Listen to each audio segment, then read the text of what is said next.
got the groove with the music, don't suck. Come. Hi and welcome back to MMAnytt studio here in Stockholm for UFC Sweden.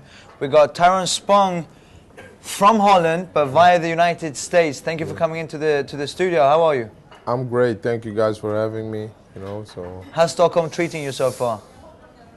Pretty good. I just arrived yesterday, so I didn't get to see that much, but for so far, I like it. Yeah. Did you come from Holland or did you come from the United States? No, I was in Amsterdam handling some business, and I came over. What does Tyrone Spong do for business except from fighting? Except from fighting, I'm trying to set up some businesses throughout America and Suriname. I'm a native from Suriname. I was born there. So and it's not too far from apart. It's only 5 hours flight. So I got a little bit closer than I was before in Amsterdam to Suriname. So I'm trying to set something up there to establish a good business there. Yeah. And we're seeing in Holland so many fighters in Muay Thai and K1 that come into the sport of a Suriname background. Yeah. Why is that? Because Suriname was a colony from Holland, in the past. So you have a lot of Surinamese people living in Amsterdam, right, and in Holland because it was a colony. So that step was easy to make for them to move to Holland. No, so I think that's a big part. In Holland, but out of the Dutch population, so to speak, so many of the fighters that come out of Holland are of a Surinamese background. Yeah. Why is that, do you think? Why do they go into Muay Thai? And soccer, of course. Yeah, a lot of the people in Amsterdam practice kickboxing. So that means that a lot of Surinamese people will practice it too because they live there. And I think a lot of Surinamese people are very gifted with athletic ability and sportsmanship. And I think that's one of the biggest reasons. And we've seen your very successful K1 history and career. Now you made your MMA career. How long have you been training mixed martial arts? Or the 50% of mixed martial arts that you didn't know the groundwork? I think for the last 2 years now. 2 years? Yeah, 2 years. Because I moved to the States 2 years ago, so that's the time that I've been spending in an MMA gym and training with MMA guys. And we saw you last year in Atlanta cornering or being part of Rashad Evans' camp and team being in Atlanta. How did you end up with the Black Zillions? It all started out when I went over to the States, to Miami, to help Rashad out for his fight against Tito Ortiz.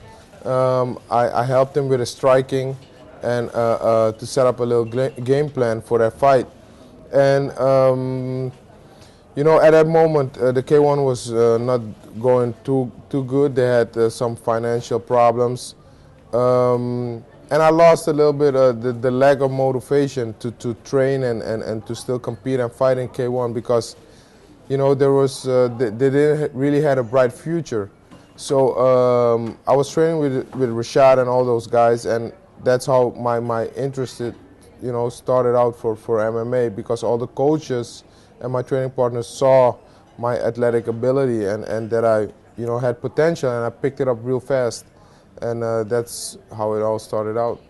And then we saw you in the World Series of Fighting, making your pro debut in mixed martial arts, or your debut. You didn't do an amateur debut, obviously, because you don't have to. Yeah. And it was pretty impressive. How was it the first time stepping into a cage instead of a ring, and also knowing that everything that I've done for so long, it's almost like autopilot when you go into a kickboxing match, right? But now there's so many more aspects. Yeah. Were you nervous? Not nervous or more than normally for a fight, because I still try to break it down and keep it simple for myself that in the end a fight is a fight. Okay, now you can get taken down or you can take somebody down, you got the ground game, etc. But the mindset is still a fight is a fight, and in a fight you're trying to hurt him, he's trying to hurt you, so that's it. So I wasn't more nervous than normally, no.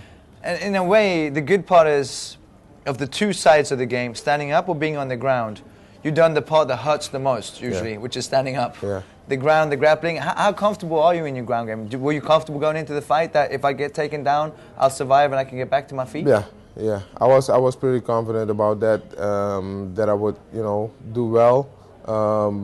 Of course, if I have to make a choice between standing up or the ground game, I would prefer striking and standing up because I'm a striker. So it would be stupid for me to choose the ground game. But at the same time, I'm pretty confident, and I got a good takedown defense, and my ground game is decent enough to make sure that I get on my feet again, to do the most favorite part that I know, and that's striking. Were you surprised when you faced Bartlett in that fight? He took some punishment. Yeah. He was tough. Were you surprised that he was able to hang with you for as long as he was? No, because I was just trying to take my time, be patient, and be smart about it. This is my debut.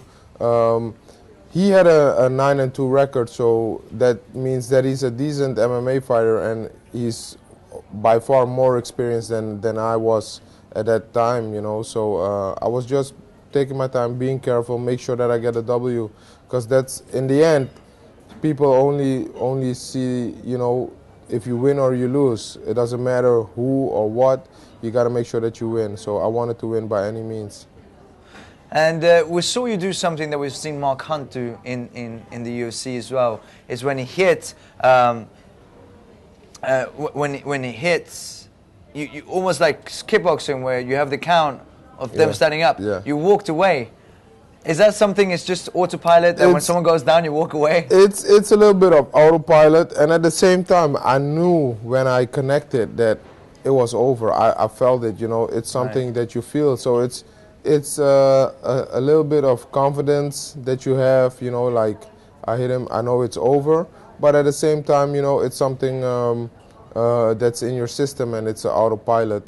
That you just hit him, you get an 8 count, you walk off. But I was lucky enough that he was hurt badly enough that it was over. But at the same time, you got to make sure that if a guy's not really that hurt, you got to finish it. So that's something maybe I have to work on. Now, what's next for you? Do you have more fights lined up? And are they with the World Series of Fighting? Yeah. Obviously, I'm sure the goal is to get to the UFC. How many more fights do you think you need? I don't know. I don't want to rush things. I'm on the right track. I had a last kickboxing fight against Remy Bonjeski. You knocked him out. Yeah, it went real good for me. I'm busy with my MMA career, and at the same time that people don't really know about is that I'm also busy with a professional boxing career. Really? And, I didn't know that. I'm training with Pedro Diaz. He's a well-known box trainer. He's the trainer of Miguel Cotto and Guillermo Rigondeal. And I'm also busy with my boxing career, so I'm real busy in the sport, in the fighting game. I don't really see myself as only a kickboxer or a fighter. I see myself as an athlete, and I try to increase all the aspects of my game, to get better. And I'm more in a sort of competition with myself, and it sounds crazy, but I always want to outperform my last performance. I want to do better and get better. So I'm always in competition with myself, and not directly or especially with other fighters. Or I'm in my opinion, I'm the best. I have to be the best, and that's why I compete with myself. Now, are you planning on doing what Alistair Overeem has been doing, which is competing in mixed martial arts and kickboxing, Thai boxing at the same time, and boxing? For now, I'm gonna do that because it gives me the opportunity. Like kickboxing wise, I make good money, real good money, and with MMA, you're still building up, and it gives me the best of both worlds because by this in this situation, I can build up my experience in MMA and still do kickboxing and get paid well, and build up my experience, and then we'll see. And with boxing, it's the same thing. And I'm a type of guy in this stage of my career. It's very important for me to be motivated, and for me as a person to motivate me, it's important that that I have challenges for myself. We're going to take a quick commercial break and we're going to continue talking to Tyrone about his boxing career, kickboxing career, and now mixed martial art career. Make sure you don't go anywhere. It has been hunted since the beginning of man. It has challenged us to become better, faster, and more determined. Failure is part of the game, but never accepted. But as sweet as it may taste in the end, it's the pursuit that defines those in it. Here's to victory. Next chance to join the chase. Betta live i mobilen. Nu dubblar vi din första insättning. Betsafe.com. In it to win it.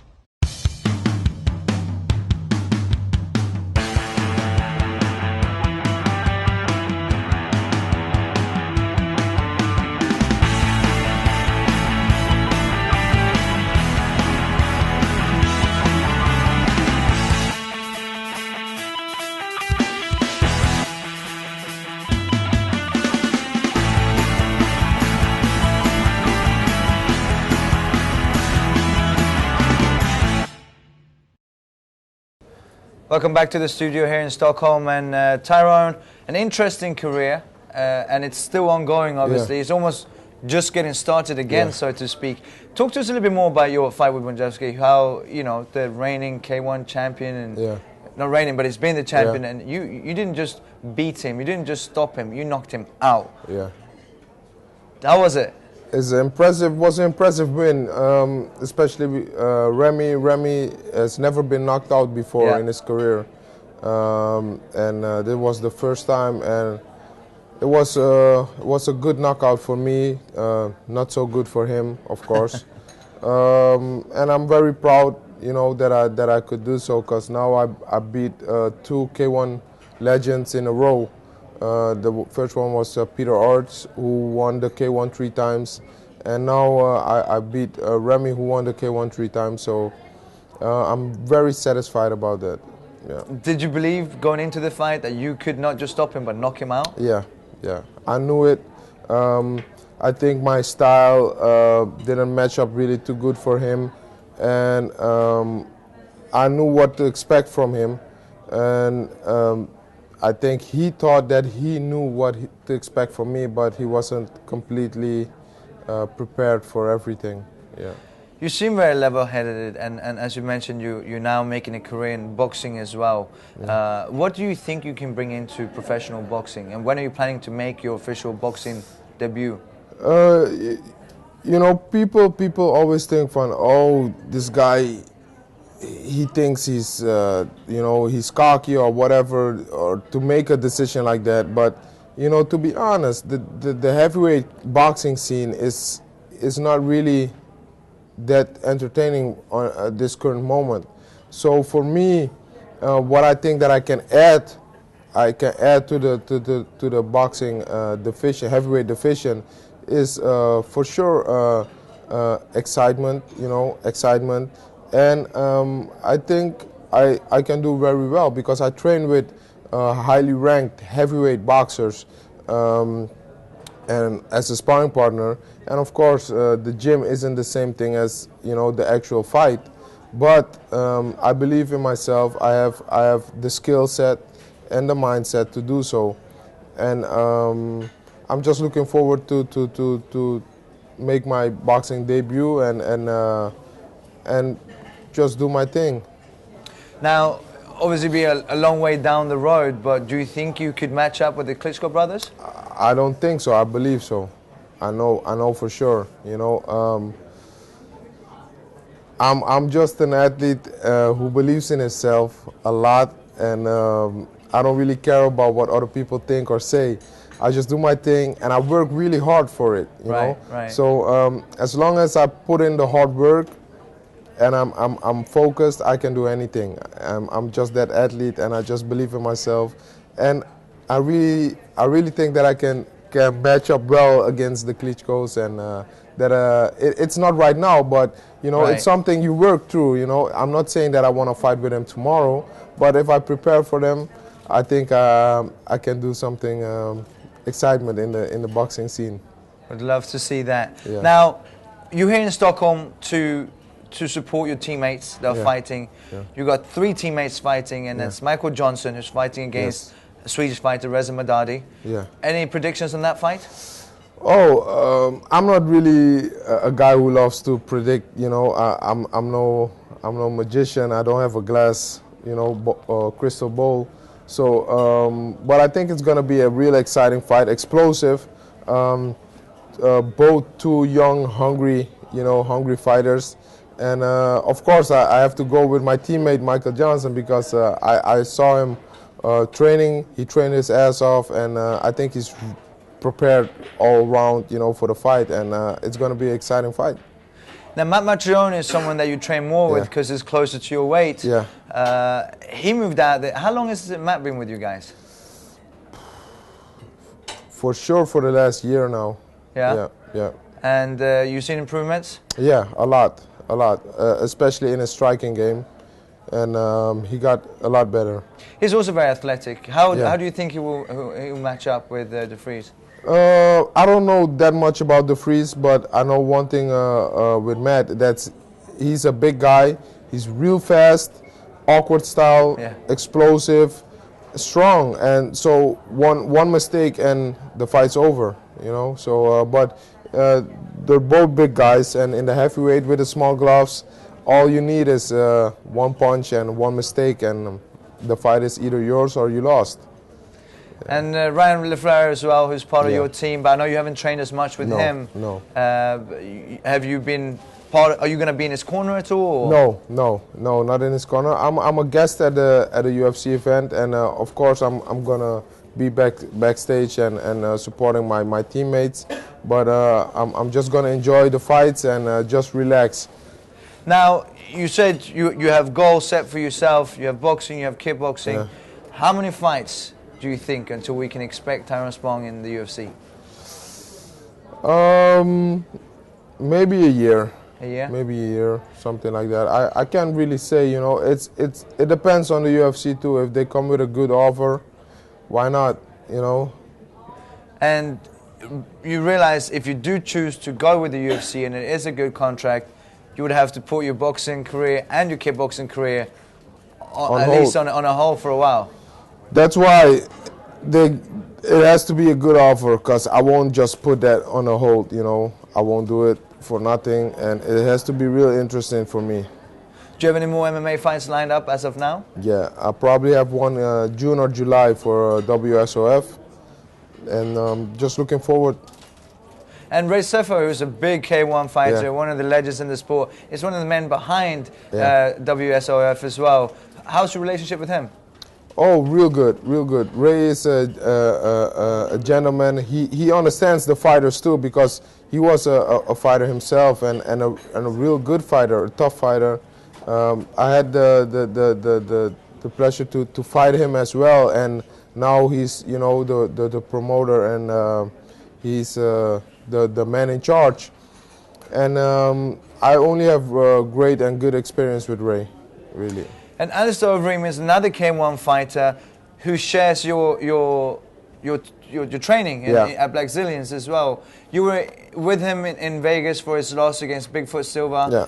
How did you see that fight? How did you see Alistair in preparation? Were you in his corner? No, I wasn't in his corner, but I was backstage with him. Yeah, what can you say? He lost the fight. I think a few mistakes were made in the fight, and maybe in training, but you know, that's something that's part of the game. You win some, you lose some, and now you gotta show what you're made of, and you know, just step out and step back into the upwards and winning mood. And you know, Alistair is he's not a baby, he's not a small boy. He knows everything. He saw both sides of the medal already, so he's gonna move forward and just do his thing and demolish people again. You think he'll be back for sure? He's mentally strong and ready to go again? Yeah. He's a fighter for a long time, you know. He knows, that's what I say, he saw both sides, winning and losing, so he knows how to get back. he's definitely come from losing in the past, could become a champion again. So looking forward to seeing Alistair Overeem back in the cage again. Make sure to follow Tyrone Spong as well, who's not just a legend in K1, but now a true prospect in mixed martial arts and potentially boxing as well. Yes, sir. Tyrone, thank you very much for taking the time. Thank you. Thank you for having me. It has been hunted since the beginning of man. It has challenged us to become better, faster, and more determined. Failure is part of the game, but never accepted. But as sweet as it may taste in the end, it's the pursuit that defines those in it. Here's to victory. Next chance to join the chase. Betta live i mobilen. Nu dubblar vi din första insättning. betsafe.com. In it to win it.